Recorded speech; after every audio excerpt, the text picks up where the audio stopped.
अयोध्येत बांधण्यात आलेल्या आंतरराष्ट्रीय विमानतळाचे पंतप्रधान नरेंद्र मोदी येत्या 30 डिसेंबर रोजी उद्घाटन करणार आहेत। या शहरात राम जन्मभूमीवर बांधण्यात आलेल्या भगवान रामाच्या मंदिरात येत्या 22 जानेवारी रोजी प्राणप्रतिष्ठा सोहळा होणार असून त्या दिवशी निमंत्रितांना घेऊन अयोध्या विमानतळावर सुमारे 100 विमाने येण्याची शक्यता आहे। त्यांच्या वाहतूक नियोजनाची व्यवस्था देखील करण्यात आली आहे। अयोध्या शहराला आंतरराष्ट्रीय पर्यटन क्षेत्रात खास ओळख मिळावी यासाठीही उत्तर प्रदेश सरकारचे प्रयत्न सुरू आहेत।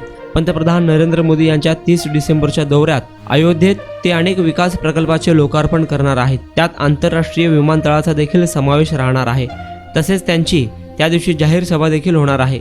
शहरात सुरू असलेल्या विकास प्रकल्पाच्या बांधकामाच्या प्रगतीचा मुख्यमंत्री योगी आदित्यनाथ यांनी एका बैठकीत आढावा देखील घेतला। नरेंद्र मोदी यांचा अयोध्या दौरा लक्षात घेऊन सारे शहर सुशोभित करण्याचे योगी आदित्यनाथ सरकारने ठरविले आहे।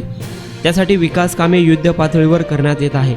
या दौऱ्यानंतर काही दिवसांनी भगवान रामाच्या मंदिरात प्राणप्रतिष्ठा सोहळा होणार आहे। त्यानिमित्त देशभरातून अनेक मान्यवर या शहरात येणार आहेत। संपूर्ण अयोध्या राममय झाल्याचे चित्र सर्वांच्या डोळ्यासमोर उभे राहावे असा मुख्यमंत्री योगी आदित्यनाथ सरकारचा प्रयत्न आहे।